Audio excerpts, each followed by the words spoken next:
मैंने जल्दी से 5 मिनट में रिवाइज करता हूँ, ठीक है। विद्युत धारा किसे कहते हैं? आवेशों की प्रवाह की दर को विद्युत धारा कहते हैं। आवेश किसे कहते हैं? देखो कोई नहीं बोलेगा, सिर्फ सुनना है, ठीक है। आपको बोलोगे टाइम ज़्यादा लगेगा फिर, है ना, दोनों बोलेंगे तो। आवेश किसे कहेंगे? प्रत्येक वस्तु दुनिया में जो भी चीज़ें अपने को दिखाई देती है, सारी की सारी किसकी बनी हुई है?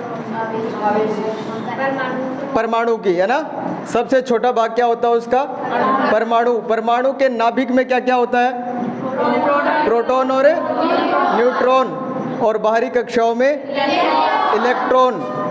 एक बात और याद रखना है, इसमें प्रोटॉन जो होता है वो इलेक्ट्रॉन से भारी होता है, ठीक है। और सारे प्रोटॉन एक ही जगह पर रहते हैं। अगर किसी वस्तु के अंदर 12 प्रोटॉन है तो 12 के 12 बीच में रहेंगे, और जो इलेक्ट्रॉन होंगे वो चारों ओर घूमते रहते हैं। तो बाहर निकालना किसको आसान रहेगा?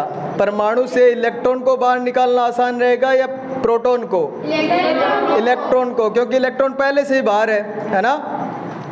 तो इलेक्ट्रॉन को बाहर निकालना आसान रहेगा। अगर अपने एक इलेक्ट्रॉन को निकालते हैं तो एक इलेक्ट्रॉन का आवेश परमाणु में कम हो जाएगा। अब आवेश देखो, इलेक्ट्रॉन पर आवेश का मान जो होता है वो अपने देखा था कितना होता है? 1.6 × 10 की पावर -19 कूलाम।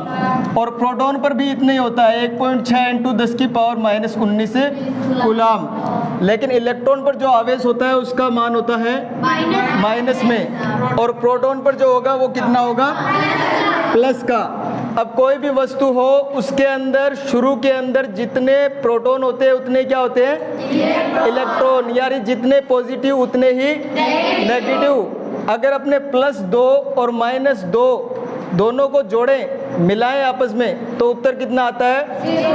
0। यानी आवेश कुछ भी नहीं होगा उसमें, उदासीन होगा, वो 0 आवेश होगा उसमें। अब अपने किसी वस्तु के अंदर 5 इलेक्ट्रॉन है और 5 ही प्रोटॉन है, यानी 5 ही तो अपने पास पॉजिटिव चार्ज है और 5 ही नेगेटिव है, टोटल 0। अब अगर अपने एक इलेक्ट्रॉन निकाल दे, उसमें से एक इलेक्ट्रॉन निकाल दे, यानी एक माइनस निकाल दे अपने, तो फिर कितने बचेंगे? 4, है ना। अब अपने इसको जोड़े तो कितना आएगा इसके अंदर? प्लस का 1 आएगा। अब देखो कई बार अपने ये कंफ्यूज हो जाता है कि इलेक्ट्रॉन निकला तो आवेश आया कैसे उसमें ना। अपने कह देते हैं कि किसी वस्तु से एक इलेक्ट्रॉन निकला तो वो धनावेशित हो गई, और जिसमें इलेक्ट्रॉन गया वो ऋणावेशित हो गई। इलेक्ट्रॉन निकला तो धनावेशित कैसे हुई, है ना। ये बात अपनी समझ से थोड़ा सा अलग है कि निकल रहा है और उसमें आवेश आ रहा है, आवेश कहाँ से आ रहा है। तो इस बात को देखिए आप, शुरू में 5 प्रोटॉन थे, यानी आवेश तो पहले से है ना उसके अंदर, लेकिन धनावेश है, और 5 ही क्या है? इलेक्ट्रॉन, और 5 ही ऋणावेश है और 5 ही धनावेश है। आवेश तो है उसके अंदर, लेकिन अपने उस वस्तु का टोटल आवेश देखे ना कुल मिला करके, तो क्या हो जाता है? 0 है। तो उसमें धनावेश भी है, ऋणावेश भी है, लेकिन कुल आवेश देखे तो अपने कितना होता है? 0। अब अपने एक इलेक्ट्रॉन निकाल दिया इसमें से, तो एक ज़्यादा किसका रह गया इसके अंदर? प्लस का। अब टोटल आवेश कितना है वस्तु के ऊपर? प्लस का 1। प्लस का 1 क्या है? प्रोटॉन। प्लस का 1 प्रोटॉन, यानी प्रोटॉन पर जितना आवेश होगा, एक प्रोटॉन पर कितना? 1.6 × 10 की पावर -19 कूलाम। जिस वस्तु से अपनों ने इलेक्ट्रॉन को निकाला उसमें कितना आवेश आया? 1 इलेक्ट्रॉन निकालेंगे तो इतना आ जाएगा, 2 निकालेंगे तो इसका 2 गुना हो जाएगा, 3 निकालेंगे तो इसका 3 गुना हो जाएगा, और जिसमें इलेक्ट्रॉन जाएगा उसमें ये आवेश आ जाएगा ना, माइनस का आ जाएगा 1 इलेक्ट्रॉन के बराबर, -1.6 × 10 की पावर -19 कूलाम। 2 इलेक्ट्रॉन जाएंगे तो 2 गुना, 3 गुना, 4 गुना, ऐसे, ठीक है। देखा था ना अपनों ने। अब अपने आगे पढ़ेंगे, ठीक है। इसके बाद अपनों ने देखा था विद्युत विभव क्या होता है। विद्युत विभव क्या बताया था मैंने? होता क्या है वास्तव में? कार्य। कौन सा कार्य होता है? कहाँ किया गया कार्य?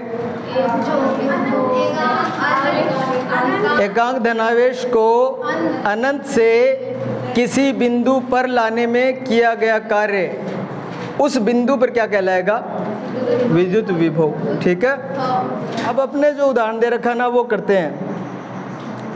अपने उदाहरण क्या दे रखा है कि किसी विद्युत परिपथ में अगर 0.5 एम्पियर की विद्युत धारा 10 मिनट तक प्रवाहित करें तो प्रवाहित होने वाले आवेश का मान बताओ। देखो, अगर एग्ज़ाम में आए तो किसी भी न्यूमेरिकल को या मैथ में आपको कोई भी सवाल करना है ना, तो पेपर में आपको करना कैसे होता है, जैसे आपको प्रश्न में दे रखा है ना वैसा लिखना है पहले को कि हमें ये दिया हुआ है ना, ऐसे लिखते हैं आपने क्या दिया है। ठीक है, ये लिखेंगे अपने पहले क्या दिया हुआ है अपने को। विद्युत धारा का मान कितना दिया है? विद्युत धारा 0.5 एम्पियर और समय कितना दे रखा है अपने को? 10 मिनट। ठीक है, अब मिनट को मैं m से लिख दूं क्या? सही रहेगा? कौन कौन कह रहा है सही रहेगा? m क्या है? मिनट। लेकिन ये m क्या बता रहा है आपको? मीटर। हाँ, जिसने मीटर कहा है वो सही है। m का मतलब क्या है यहाँ पे? मीटर। तो या तो ऐसे लिखो इसको मिनट, या फिर हिंदी में लिख दो इसको। अब अपने को जो यूज़ करना है वो मिनट में नहीं करना, सेकंड में। ठीक है, तो इसको सेकंड में चेंज करेंगे 10 इंटू 60, तो ये हो गया अपने पास सेकंड। ठीक है, ये आ गया 600 सेकंड। ठीक है, एस भी लिख सकते हो। ठीक है ना, सेकंड का प्रतीक बताया था ना मैंने क्या होता है? छोटा एस। छोटा एस लिखना है, ठीक है, कैपिटल एस नहीं। और इसके बाद देखो आगे, ये इतना दिया हुआ अपने को, ज्ञात क्या करना है वो भी लिखना है आपको। ठीक है, यहाँ ऐसे ज्ञात करना है। ये मैं सिर्फ फिजिक्स में नहीं बता रहा आपको, मैथ में भी आपको ऐसे ही करना है। कोई सवाल दे आपको लाभ हानि का तो इस प्रकार ही करना है। ज्ञात करना है, क्या करना है ज्ञात? आपको क्या करना है? आवेश, है ना? आवेश का मान ज्ञात करना है आपको। विद्युत परिपथ में प्रवाहित आवेश का मान, ऐसे पूरा लिख देना जो पूछ रखा है। ठीक है, विद्युत परिपथ में प्रवाहित आवेश और इस प्रकार आगे क्वेश्चन मार्क का निशान लगा दो। ठीक है, ये सब में करना आपको, कहीं भी आपको न्यूमेरिकल मिल जाए, केमिस्ट्री में भी आते हैं न्यूमेरिकल है ना, वहाँ भी ऐसे ही करना है। इसके बाद इसको हल करना है। ठीक है, तो क्योंकि हम जानते हैं, क्या जानते हैं हम? जानते हैं क्या कुछ या नहीं जानते? विद्युत धारा बराबर क्या होता है? आवेश बटे समय। तो अपने I is equal to q upon t. आपको चाहिए Q का मान। ठीक है, Q का मान चाहिए, यहाँ ऐसे भी लिख सकते हो आप। Q का मान चाहिए आपको, तो Q बराबर आई टी मान रख दो। I का मान कितना दे रखा है अपने को? 0.5 और T का मान कितना है? 600। ठीक है, तो क्या आएगा आपके पास? 300। 0.0 लगाने की कोई ज़रूरत नहीं है। ठीक है, सबके पीछे 0.0 होता है। तो ये उत्तर आ गया 300। तो इतना सही है क्या अपना आवेश का मान? 300।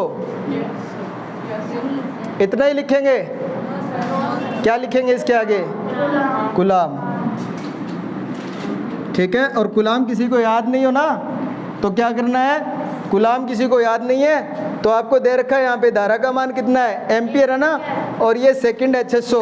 तो यहाँ पे आप कूलाम की जगह ये भी लिख सकते हो। ये तो हो गया एम्पियर, एम्पियर आ गया, और ये कितना है? 600 सेकंड है, तो ये एम्पियर सेकंड भी लिख सकते हो। ठीक है ना, दोनों ही सही है।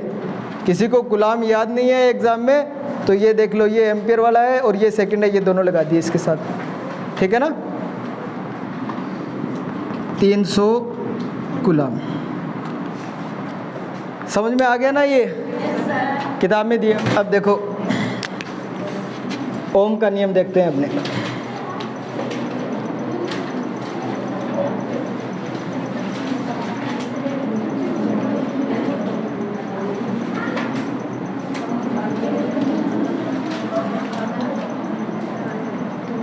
ओम का नियम देखो इधर, अगर अपने किसी सेल के साथ में एक तार को जोड़ करके उसके साथ में एक वोल्ट मीटर और एक एमीटर जोड़ दे। वोल्ट मीटर किसको मापेगा? विद्युत विभवांतर को। और एमीटर किसको मापेगा? विद्युत धारा को।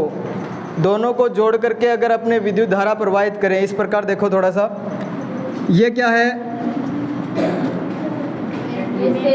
क्या है ये?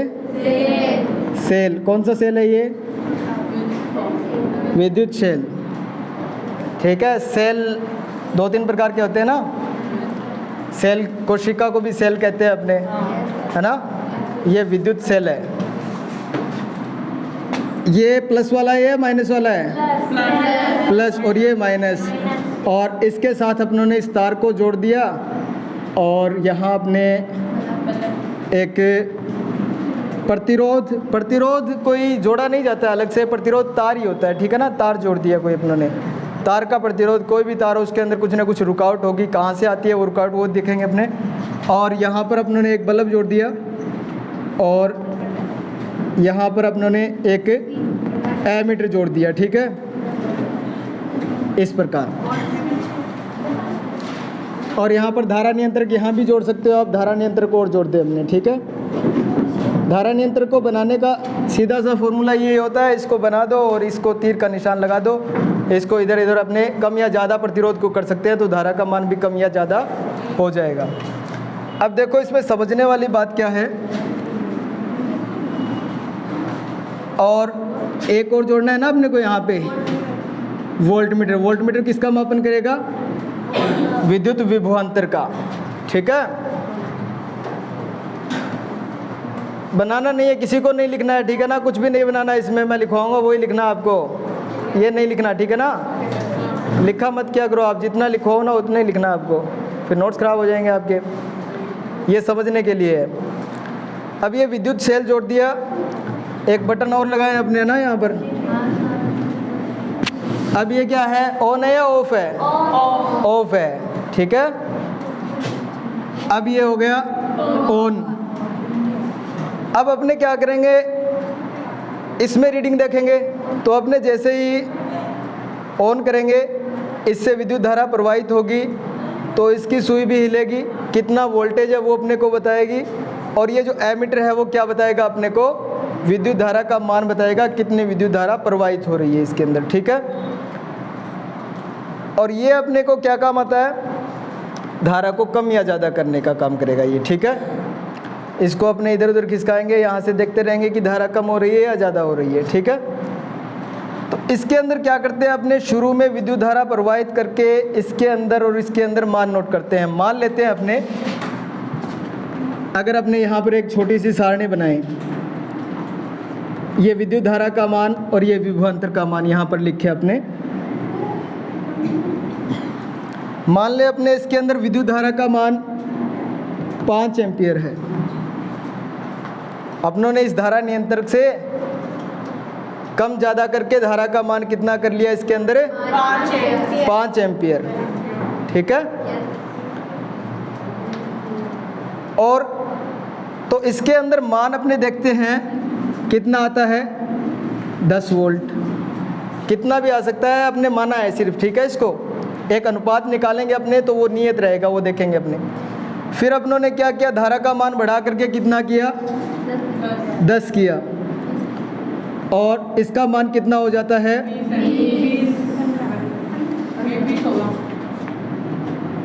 20 वोल्ट। इसी प्रकार अपने इसको 15 कर दें तो इसका मान हो जाता है 30। अब अपने देखो इसके अंदर थोड़ा सा देखो आप, अगर अपने विद्युत विभवांतर और विद्युत धारा का अगर अपने अनुपात देखें, वोल्टेज के अंदर धारा का भाग दें अपने, V/I निकालें अपने, तो कितना आता है? हमेशा देखो शुरू में कितना आ रहा है? 10/5 कितना आया? 2। दूसरी बार आप देखोगे तो 20/10 कितना आ रहा है? 2। तीसरी बार देखोगे तो भी कितना आएगा? हमेशा कितना आ रहा है? 2। ये प्रयोग करके देखा था वैज्ञानिकों ने, ठीक है। ये प्रयोग करके देखा तो ये 2 ही आ रहा था फिक्स। तो यहाँ से अपने को एक बात पता लगती है कि अगर अपने धारा का मान बढ़ाएं तो क्या बढ़ेगा, साथ साथ बढ़ेगा विभवांतर। धारा का मान बढ़ाते हो तो क्या बढ़ता है, विभवांतर। ठीक है,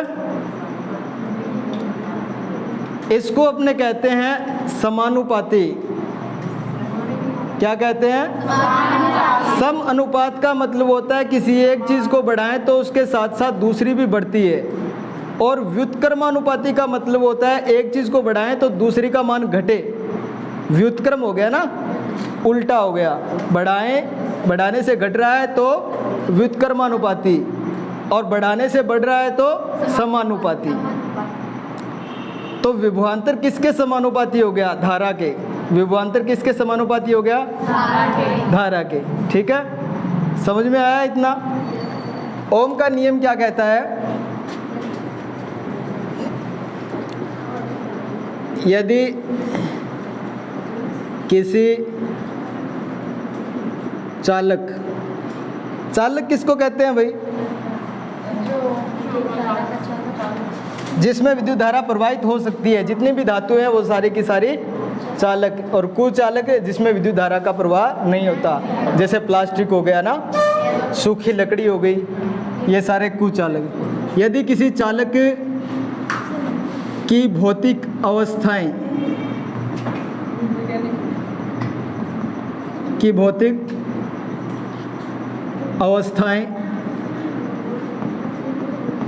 भौतिक अवस्थाएं कौन कौन सी हो जाएगी, जैसे ताप, दाब, लंबाई और मोटाई आदि। ताप, दाब, लंबाई, मोटाई आदि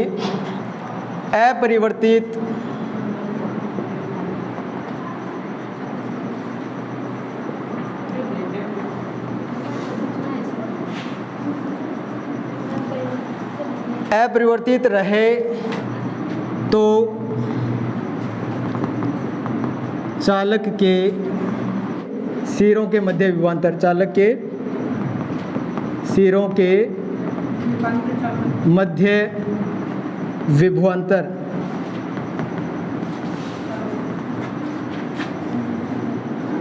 प्रवाहित धारा के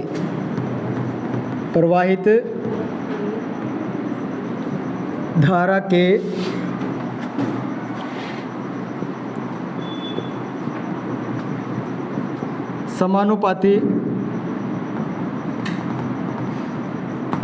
होता है।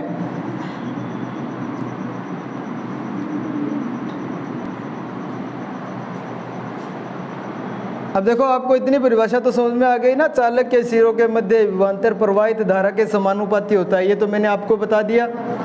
यानी धारा का मान बढ़ाएंगे तो विभवांतर का मान बढ़ेगा।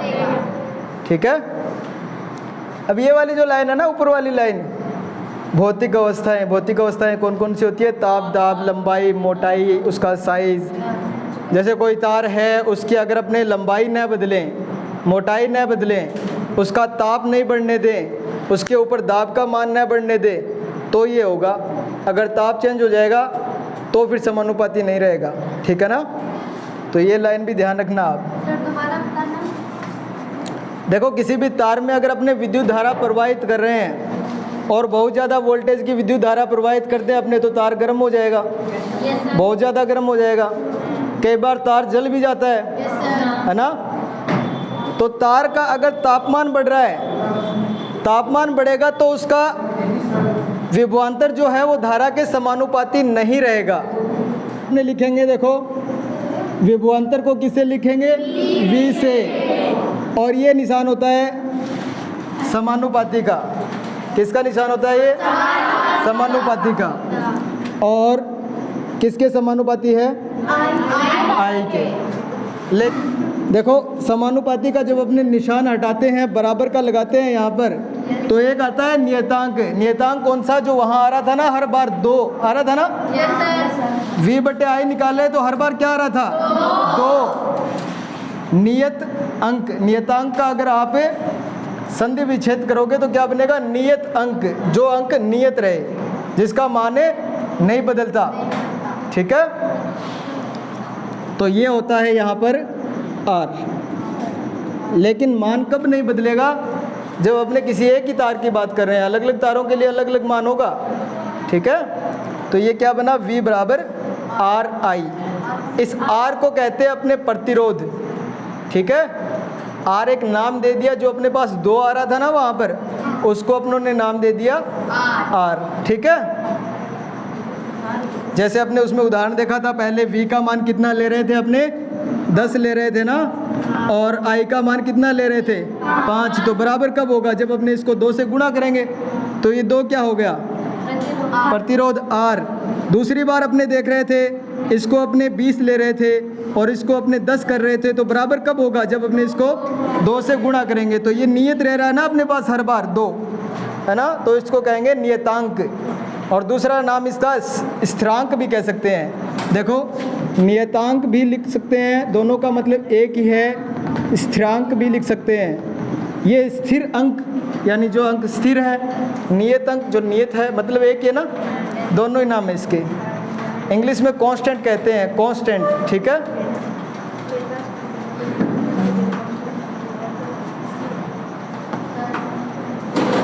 V बराबर RI।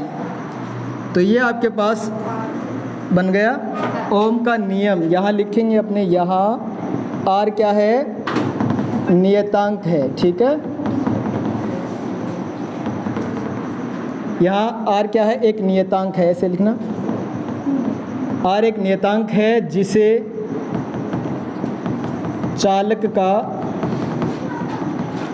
प्रतिरोध कहते हैं। क्या कहते हैं, प्रतिरोध कहते हैं। अब अगर आप यहाँ से R का फॉर्मूला बनाना चाहो तो क्या बनेगा,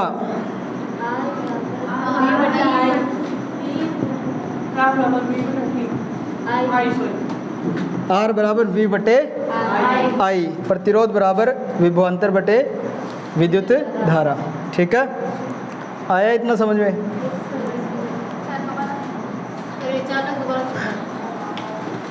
V ये निशान किसका है, समानुपाती का। V समानुपाती, I समानुपाती का। जैसे ही निशान हटाओगे तो ये आएगा नियतांक।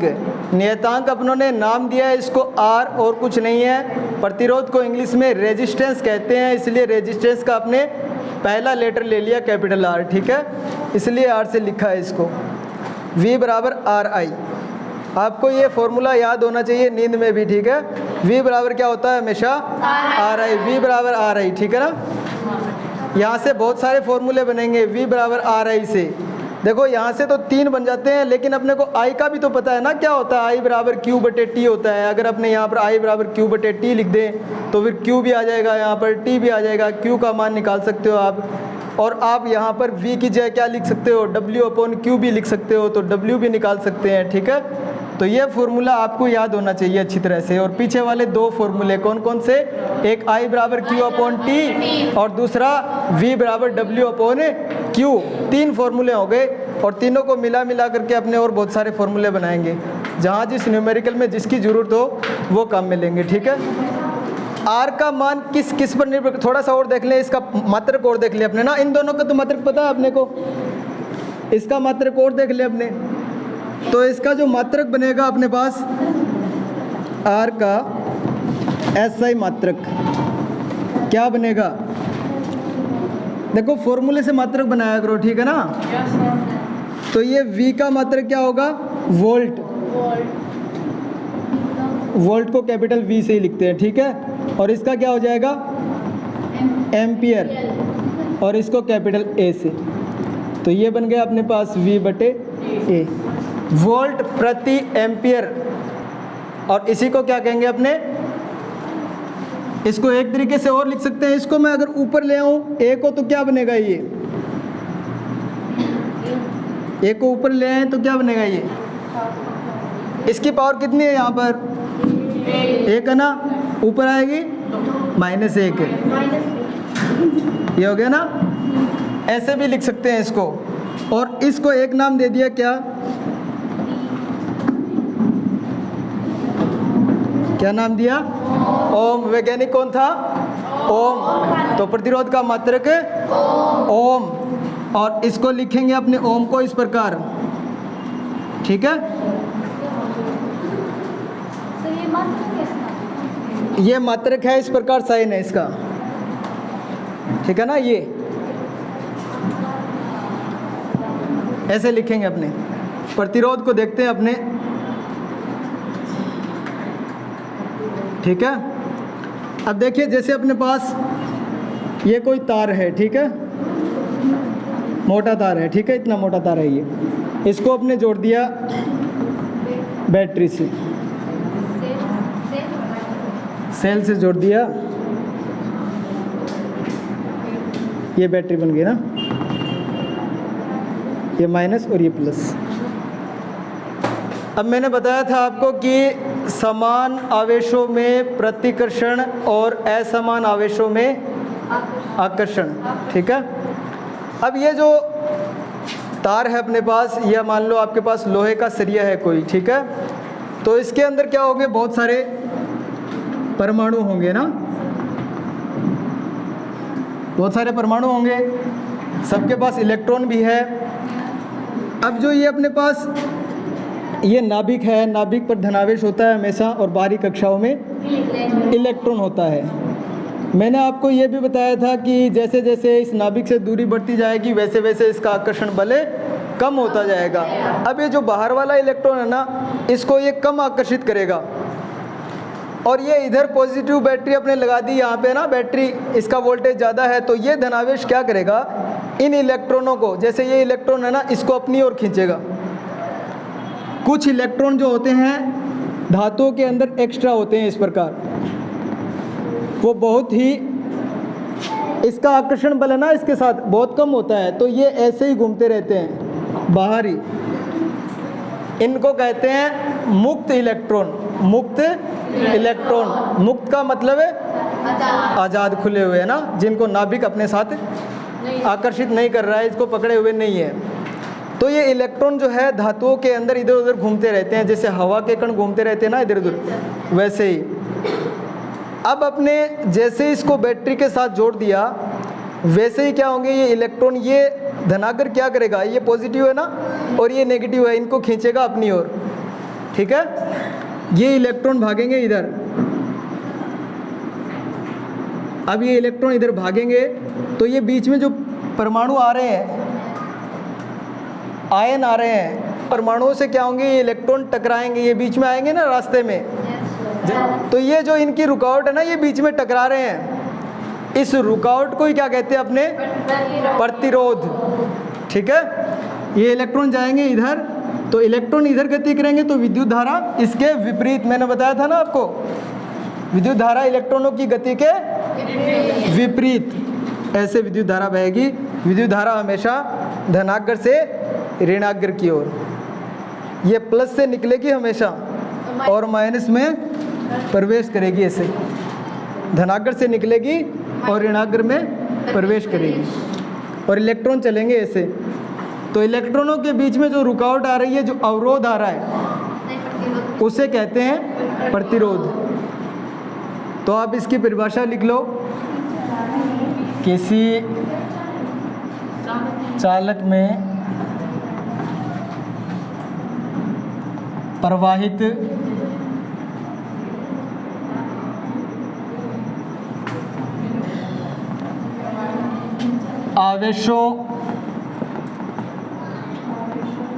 आवेशों के मध्य उत्पन्न बाधा या अवरोध या रुकावट, बाधा को क्या कहेंगे अपने, उस चालक का प्रतिरोध, या ऐसे ले लो, बाधा को प्रतिरोध कहते हैं, प्रतिरोध कहते हैं। अब देखो इसका मान बदलता कैसे है। पिछली परिभाषा में आपने लिखा था ना कि इसका ताप नियत होना चाहिए, दाब नियत होना चाहिए, है ना, मोटाई भी नियत होनी चाहिए और लंबाई भी नियत होनी चाहिए। अब देखो ये है अपने पास तार, अगर आप इसकी मोटाई बढ़ा देते हो, जैसे वही उदाहरण अपने लें, अभी अपने बच्चों वाला उदाहरण देखा था, अगर अपने पास कोई पतली गली में भीड़ आ रही है, उसमें साथ में बच्चे हैं, है ना, और सामने से खिलौना वाला आ जाए, बच्चे भागेंगे, तो ज़्यादा रुकावट होगी। पतली गली है, उसी गली की चौड़ाई अगर अपने बढ़ा दें तो फिर वो आसानी से निकल जाएंगे।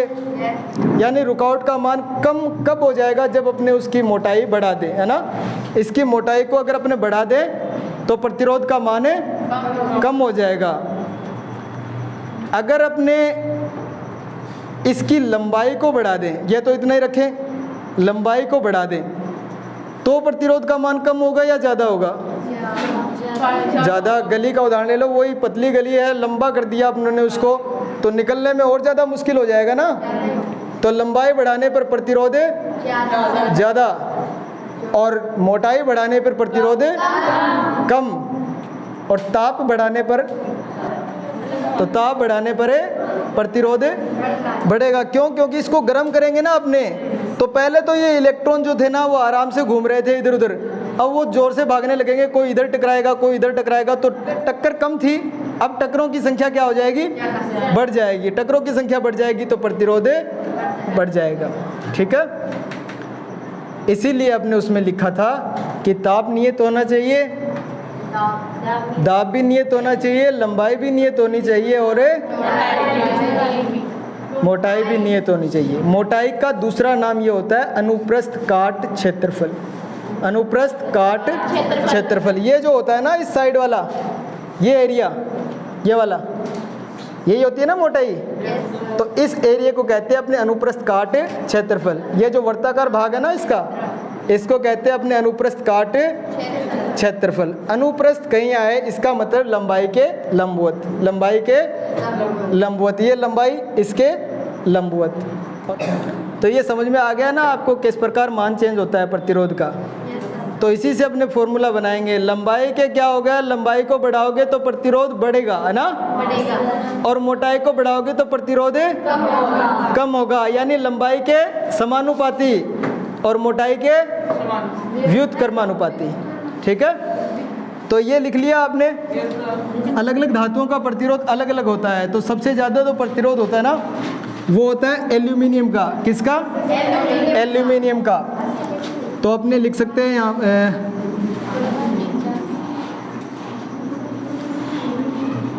विभिन्न धातुओं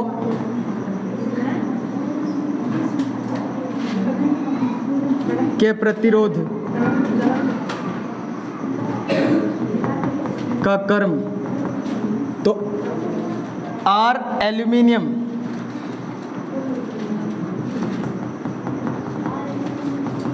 आर एल्यूमिनियम का मतलब एल्यूमिनियम का प्रतिरोध, ठीक है, वो सबसे ज़्यादा होता है। उससे कम किसका होगा?